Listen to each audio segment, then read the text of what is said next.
Durante siglos, la imagen de Jesús que nos enseñaron ha sido cuidadosamente construida y protegida. La Iglesia, los concilios, los reyes y los emperadores moldearon un relato oficial que millones de personas aceptaron como incuestionable. Pero en el silencio de las bibliotecas olvidadas, en los manuscritos que nunca llegaron a los altares, hay otra historia, una que Spinoza, hace más de 3 siglos, se atrevió a estudiar y comprender. Hoy no vamos a hablar del Jesús de los sermones dominicales, sino del Jesús de los evangelios ocultos. Textos censurados, enterrados, prohibidos, porque revelan algo que, si saliera a la luz, podría desmoronar siglos de dogma. Quédate hasta el final, porque cuando escuches lo que Spinoza descubrió, entenderás por qué no quieren que sepas esta verdad. Spinoza, incluso de joven, ya se había dado cuenta de que el mundo se movía no solo por lo que se veía en las plazas, los mercados o las iglesias, sino también por lo que se ocultaba cuidadosamente. Vivió en una época en la que cuestionar la versión oficial de los hechos era como encender una vela en medio de un granero lleno de pólvora. El riesgo no solo era real, sino inevitable. Al estudiar minuciosamente los textos antiguos, descubrió algo que la mayoría de la gente jamás imaginó que existía: evangelios que nunca llegarían al público. Y no se trataba de copias reducidas ni de simples variantes, eran ventanas a una visión completamente diferente de quién era Jesús.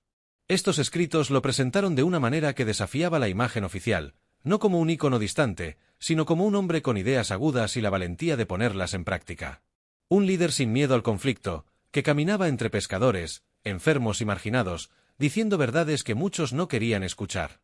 Para Spinoza, esto era más que historia, era un reflejo de su propia lucha contra las ataduras de la tradición y el miedo. Vio en este Jesús humano un aliado silencioso en su batalla intelectual. Es como si, en lugar de un retrato dorado e intocable, alguien hubiera puesto en manos del pueblo una fotografía real e intacta del hombre caminando bajo el sol galileano. Y, admitámoslo, eso lo cambiaría todo. Al fin y al cabo, cuando uno se da cuenta de que el venerado icono también sudaba, sentía hambre y se indignaba ante la injusticia, resulta mucho más fácil comprender que su mensaje no se trataba de una veneración ciega, sino de una acción consciente. Este descubrimiento encendió en Spinoza una llama difícil de extinguir. Pero para comprender la importancia de este descubrimiento, debemos retroceder en el tiempo e imaginar el clima imperante en aquel entonces. La Europa del siglo XVII bullía en disputas religiosas y políticas. Coronas e iglesias competían por el control, y cualquier idea que amenazara el orden establecido era considerada una plaga. En este contexto, un libro que retrataba a un Jesús revolucionario no solo era peligroso, sino explosivo. No es de extrañar que estos textos quedaran sepultados, no bajo las arenas del tiempo, sino por la decisión calculada de hombres que comprendían el poder de la narrativa. Spinoza, un hombre de mente aguda, se dio cuenta de que se enfrentaba a algo no solo teológico, sino profundamente político. No se trataba de una fe pura y simple, sino de control social. Si la población veía a Jesús como un hombre que predicaba la autonomía y la libertad, y no como un símbolo monopolizado por las instituciones, toda la estructura de poder podría derrumbarse. Era como entregarle al pueblo las llaves de su propia prisión. Imaginemos, por ejemplo, que hoy apareciera un documento auténtico, con pruebas concretas, que revelara que un líder mundialmente admirado defendía ideas completamente diferentes a las que nos transmite la historia oficial. Esto sacudiría no solo los libros de texto, sino instituciones enteras. Esta era la clase de bomba que Spinoza tenía en sus manos, y sabía que no podía simplemente lanzarla sin considerar las consecuencias. Por otro lado, mantener este conocimiento en secreto también era una carga. Después de todo, ¿cómo podía un hombre que dedicó su vida a la búsqueda de la verdad ignorar evidencia tan contundente? Esta tensión interna moldeó gran parte del pensamiento de Spinoza. No era un aventurero temerario, pero tampoco soportaba la idea de vivir bajo la sombra de mentiras institucionalizadas. Esta dualidad lo acompañó toda su vida, y en cada página que escribía resonaba la pregunta: ¿hasta dónde puedo llegar sin ser silenciado para siempre? Hay un detalle fascinante en este punto. Spinoza no veía estos evangelios simplemente como piezas históricas, sino como puentes hacia una comprensión más profunda de la naturaleza humana y divina. A diferencia de muchos de su época, no temía armonizar filosofía y espiritualidad. Para él, la verdad no necesitaba defenderse con espadas ni dogmas, sino con razonamiento claro y la valentía de enfrentarse a la propia conciencia.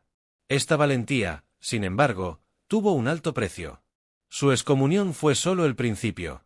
Ser condenado al silencio y la marginación fue un alto precio, pero Spinoza prefirió esto a traicionar su propia integridad. Y esta decisión nos enseña algo práctico. A veces, ser fiel a lo que uno sabe es más valioso que cualquier aprobación social. Piensa en cuántas veces has guardado silencio para evitar conflictos, incluso sabiendo que la verdad estaba de tu lado. Spinoza nos recuerda que sin riesgo, no hay verdadera transformación. Y a medida que sus descubrimientos maduraban, un patrón comenzó a surgir ante sus ojos. Era como si cada página prohibida revelara no solo un nuevo detalle sobre Jesús, sino también un retrato más claro de lo que la espiritualidad misma podría ser sin cadenas. Y es precisamente en este punto que comenzamos a adentrarnos en el territorio del segundo descubrimiento de Spinoza, el que cambiaría para siempre su perspectiva sobre el poder interior del ser humano. En los evangelios que nunca llegaron al público, Jesús no aparecía como una deidad distante, sino como un maestro que miraba a la gente a los ojos y hablaba como un igual. No pedía adoración, sino comprensión. Su mensaje era claro: el reino de Dios no está en templos ni altares, sino dentro de cada persona. Y eso lo cambia todo. Porque cuando alguien comprende que lleva dentro la fuente de su fuerza, ya no está atado a intermediarios. Spinoza comprendió que estas palabras resonaban como campanas en su propia filosofía. Ya había dicho que Dios y la naturaleza eran una misma realidad. Al leer estos textos, se encontró con un Jesús que no apuntaba hacia afuera, sino hacia adentro. No había discurso sobre obediencia ciega ni rituales mecánicos, sino sobre el despertar de la conciencia. Es como si Jesús dijera: dejen de perseguir lo que ya tienen. Imaginen el impacto de esto en una sociedad que vivía a la sombra de la autoridad eclesiástica. Era como enseñar a un pueblo a abrir la puerta de una prisión sin esperar la llave del carcelero. Y ahí es donde las cosas se ponen aún más interesantes. Consideremos lo que sucede cuando alguien descubre que puede decidir su propio destino. Un agricultor que aprende a leer, por ejemplo, ya no dependerá de intermediarios para entender un contrato. De igual manera, quien comprende su propio valor espiritual ya no necesita que otros le digan que está bien o mal para conectar con lo divino. Este era el potencial transformador del Jesús de los evangelios ocultos. Spinoza sabía que este tipo de mensaje no necesitaba milagros para ser poderoso. La claridad bastaba. Y, admitámoslo, la claridad intimida a quienes prefieren gobernar mediante la confusión. Cuando uno se ve parte del todo, pierde el miedo a cuestionar las reglas injustas. Por lo tanto, la visión de este Jesús despertó más que la fe, despertó la autonomía. Y la autonomía es algo que, para muchos poderes, es más peligroso que cualquier rebelión armada. Curiosamente, en los textos oficiales, esta visión interior se diluía o se interpretaba para reforzar la necesidad de mediación. Pero en los evangelios no canonizados, el mensaje es casi demasiado directo: el camino está dentro, no fuera. Es como si alguien te diera un mapa y te dijera que la mina de oro no estaba en el pueblo de al lado, sino en tu propio patio. ¿La reacción natural? Empezar a excavar de inmediato, y eso era precisamente lo que las autoridades querían evitar. Spinoza, absorbiendo este contenido, comprendió la notable coherencia entre lo que Jesús decía y lo que él mismo defendía. Ambos hablaban de un poder que no se puede comprar, negociar ni confiscar. Lo que se adquiere es la conciencia, y no se puede perder a menos que se elija olvidarla. Esta noción de elección es fundamental. Nadie puede ser libre a menos que asuma la responsabilidad de liberarse. Y aquí va un ejercicio práctico. Tómate un momento del día, ya sea tomando un café o esperando un aventón, y pregúntate: ¿en qué momentos de mi vida espero que alguien más resuelva lo que yo puedo resolver? Esta simple reflexión ya te pone en el camino que Spinoza y el Jesús de estos textos indicaron. Porque, antes de cambiar el mundo, debes cambiar tu propia actitud hacia él. Claro que no es un camino cómodo. Es mucho más fácil seguir un manual que tomar la iniciativa. Pero, como todo mentor sabe, lo fácil rara vez transforma. Y quizás por eso estas palabras, escritas hace tantos siglos, siguen resonando. No importa cuánto tiempo pase, el mensaje de que el poder está en ti siempre será un llamado a la acción. Al darse cuenta de esto, Spinoza comenzó a atar cabos. Estos evangelios no eran una curiosidad histórica, sino un manual para la emancipación espiritual. Y, de hacerse públicos, podrían redefinir irreversiblemente la relación de la humanidad con lo divino. Pero para entender por qué estas palabras se mantuvieron bajo llave, debemos ahondar en la verdadera razón por la que estos textos estuvieron ocultos. Los concilios que decidieron que libros formarían parte de la Biblia no fueron simples reuniones de monjes en oración. Fueron foros políticos, donde cada palabra, elegida o descartada, impactaba directamente en el poder de quienes ostentaban el poder. Spinoza lo comprendió al analizar la historia. No fue casualidad que evangelios como los de Tomás, Felipe o María Magdalena quedaran excluidos. No reforzaron la figura de un Cristo institucionalizado, sino la de un maestro humano, cercano y liberador, precisamente lo que podía socavar el control de las autoridades religiosas. Estos textos presentaban a un Jesús que invitaba a la gente a pensar por sí misma, a actuar conscientemente y a buscar lo divino sin intermediarios. Ahora, imaginemos la reacción de un clero cuya influencia dependía de ser el puente exclusivo entre Dios y el pueblo. Es como si alguien, en el apogeo de un imperio, publicara un manual que enseñara al pueblo a gobernarse a sí mismo. El trono no caería de la noche a la mañana, pero su estabilidad estaría condenada al fracaso. Spinoza comprendió que ocultar estos evangelios era una estrategia, no un error inocente. Era como manipular una baraja de cartas antes de empezar, asegurándose de que solo las cartas que beneficiaban a los poderosos permanecieran sobre la mesa. Quien controla la narrativa también controla la dirección del pensamiento colectivo. Y si hay algo que la historia demuestra una y otra vez, es que la verdad puede ser tan peligrosa para los gobernantes como una rebelión armada. Lo irónico es que esta selección no se hizo para proteger la fe, sino para proteger la estructura construida a su alrededor. Es como si alguien hubiera remodelado el plano de una casa, no porque la arquitectura original fuera insegura, sino porque una habitación demasiado abierta permitiría que cualquier visitante entrara y viera lo que no debía. La protección era, de hecho, el aislamiento, y el aislamiento mantiene el poder concentrado. Para el hombre común de la época, sin acceso a libros y dependiente de la predicación dominical, jamás se le habría ocurrido que algo pudiera faltar. Después de todo, ¿quién se atrevería a cuestionar el paquete sellado entregado por la propia Iglesia? Pero Spinoza no era un hombre común. Su curiosidad lo llevó a explorar los márgenes del conocimiento, y fue allí donde encontró estas voces silenciadas. Y aquí hay un paralelismo práctico. ¿Con qué frecuencia, en la vida moderna, la gente acepta la primera versión de una noticia sin buscar la fuente original? Se aplica el mismo mecanismo. Quien controla la información decide no solo lo que sabes, sino también lo que nunca sabrás. Y eso es exactamente lo que ocurrió con los evangelios ocultos. Al comprender esta ingeniería del silencio, Spinoza comenzó a ver el panorama religioso como un tablero de ajedrez. Cada texto eliminado, cada línea omitida, cada traducción adaptada era una jugada calculada para mantener la pieza más importante, la autoridad eclesiástica, en el centro del juego. La fe era solo la bandera que ocultaba la estrategia. Lo más fascinante es que, en los círculos más restringidos, estos textos no desaparecieron por completo.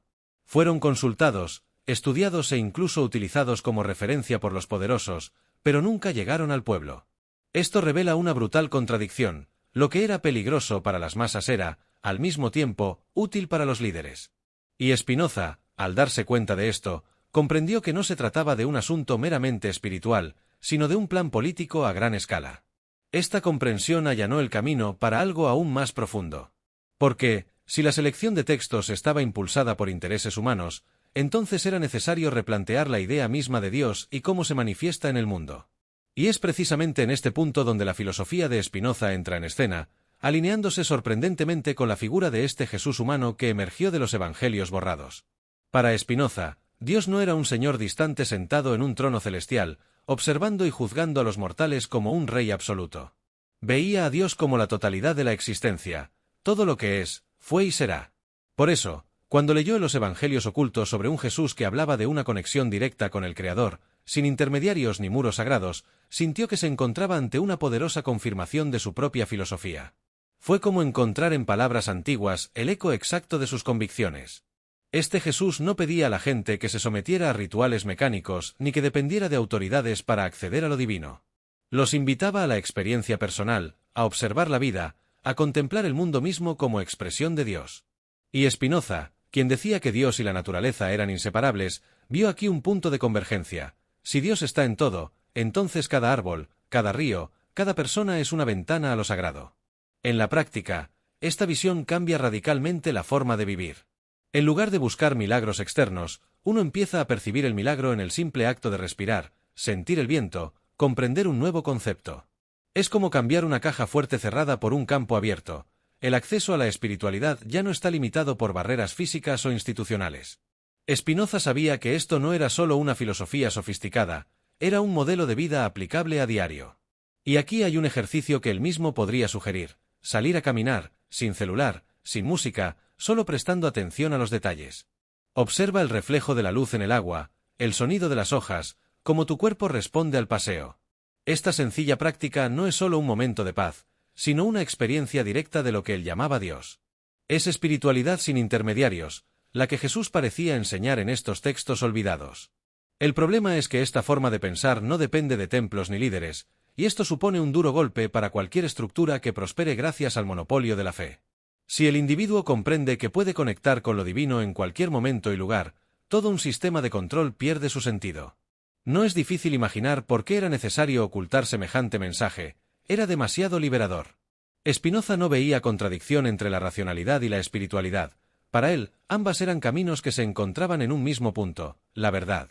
Creía que comprender las leyes de la naturaleza era comprender las leyes de Dios. Así, estudiar la ciencia o contemplar la belleza de una puesta de sol eran, en el fondo, expresiones de la misma búsqueda. Este enfoque lo convirtió en un pensador peligroso para quienes predicaban la separación de la fe y el conocimiento. En los evangelios que analizó, se veía a un Jesús que no solo sanaba cuerpos, sino que también despertaba mentes. No había dicotomía entre lo espiritual y lo terrenal, todo formaba parte de una única realidad. Esta unidad era el corazón de la filosofía espinocista, y también la chispa que podía reavivar una auténtica espiritualidad en las personas. Al darse cuenta de esto, Spinoza comprendió que se encontraba en un punto de quiebre. Si su visión y la de Jesús en estos textos eran compatibles, entonces había una manera de unir la razón y la fe de una manera que liberara, no aprisionara. Pero unir estas fuerzas significaba sacudir los cimientos que habían sostenido siglos de poder. Y es precisamente en este punto donde entramos en la implicación más peligrosa de todas. Si se aceptara como verdadero el Jesús descrito en los evangelios ocultos, todo el edificio teológico construido durante siglos se tambalearía. Ya no habría necesidad de sacerdotes como intermediarios para llegar a Dios. Los templos perderían su papel central, y lo que es aún más grave para las instituciones, el miedo al castigo eterno dejaría de ser la principal herramienta de control. Spinoza comprendió que este cambio no solo sería espiritual, sino también político y social.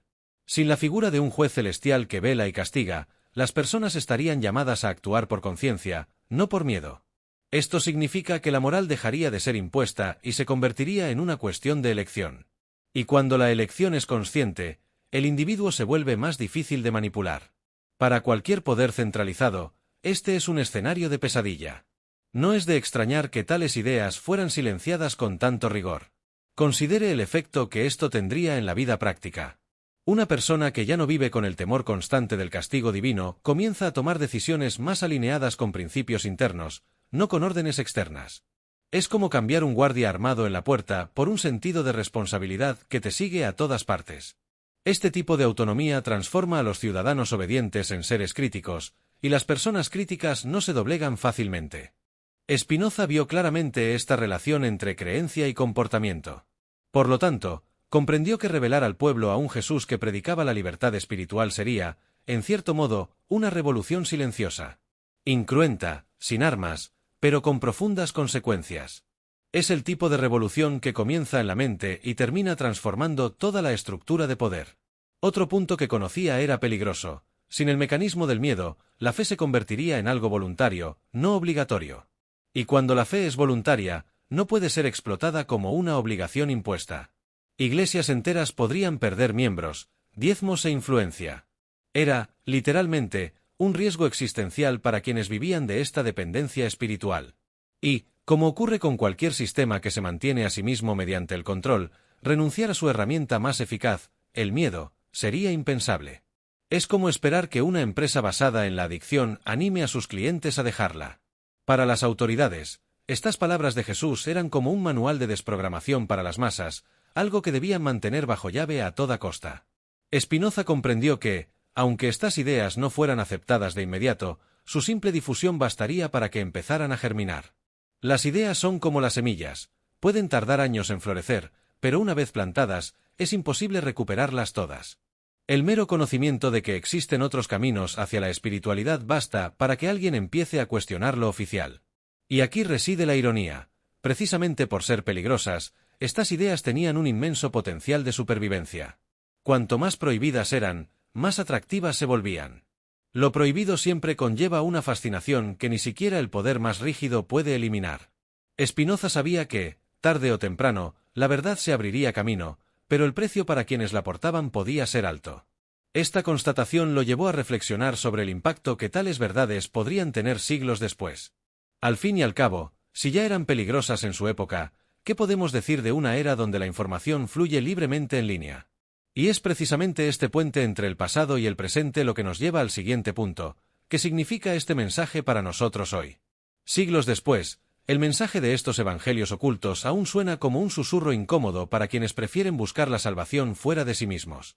En esencia, es una invitación clara: deja de esperar a que alguien resuelva tu vida espiritual. Toma la iniciativa. Es un llamado a cambiar la pasividad por la consciencia activa. Y, al igual que en la época de Spinoza, este simple cambio de actitud tiene el poder de transformar realidades enteras. Hoy vivimos en un mundo donde la información fluye como nunca antes, pero eso no significa que todos la usen para liberarse. Al contrario, un exceso de datos puede crear una ilusión de conocimiento, mientras que las decisiones siguen externalizándose en manos de gurús, líderes o instituciones. Los evangelios ocultos, leídos a la luz de la filosofía de Spinoza, sirven como un inquietante recordatorio de que nadie puede vivir tu vida por ti. Consideremos algo práctico. ¿Cuántas veces hemos pospuesto una decisión importante esperando una señal externa, cuando podríamos haber empezado con los recursos que ya teníamos? Este es precisamente el tipo de dependencia que estos textos desafían. Enseñan que el reino de Dios no es una promesa lejana, sino un poder disponible ahora, en el momento presente, y de nosotros depende acceder a él. Este es el tipo de comprensión que, aplicada a diario, lo cambia todo, desde tu forma de trabajar hasta tu forma de relacionarte. Quienes asumen la responsabilidad de su vida ya no aceptan migajas emocionales, profesionales o espirituales. Es como pasar de pasajero a conductor en el coche de tu propia existencia. ¿Requiere más esfuerzo? Sí. Pero también te da la libertad de elegir tu destino. Por supuesto, la tentación de volver a la comodidad de la obediencia ciega es grande. Es mucho más fácil culpar al destino, a Dios o a los demás que responsabilizarse de uno mismo. Pero los textos que Spinoza estudió no dejaban lugar a este tipo de escape. Eran, en cierto modo, un espejo, y mirarse en el reflejo no siempre es cómodo, porque revela las partes que preferiríamos ignorar. Al traer este mensaje a nuestra época, vemos que no se limita al ámbito religioso. Se aplica a la política, la economía e incluso a la vida personal. El patrón es el mismo: quien controla la narrativa controla las decisiones de la gente.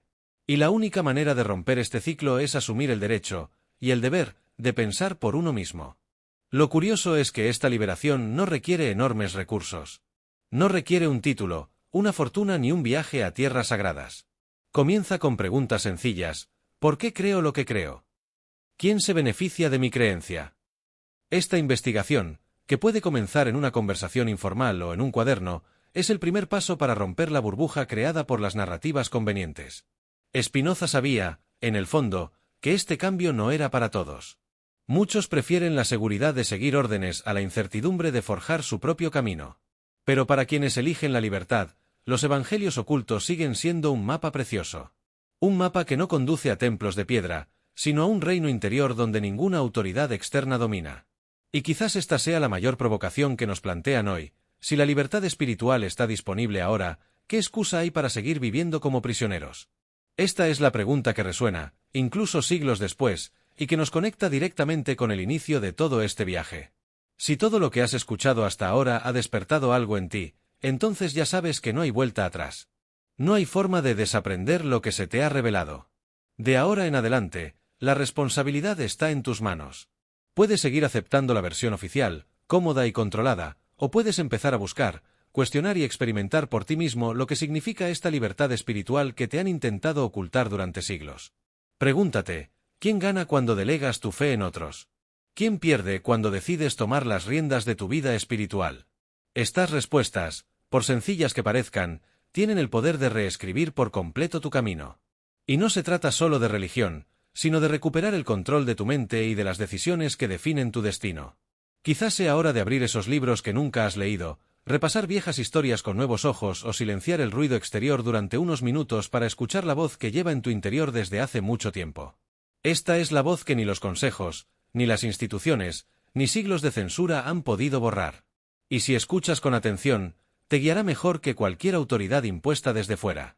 Ahora te pregunto: ¿seguirás esperando que alguien te dicte cómo vivir tu espiritualidad o empezarás a escribir esa historia tú mismo? Si la respuesta es esta última, entonces ya has dado el primer paso hacia la libertad que tanto se han esforzado por negar. Dale me gusta a este vídeo, suscríbete al canal y activa las notificaciones para no perderte ningún contenido que revele lo que pocos se atreven a decir. Porque, créeme, lo que escuchaste hoy es solo el principio, y la próxima revelación podría cambiar aún más tu forma de ver el mundo.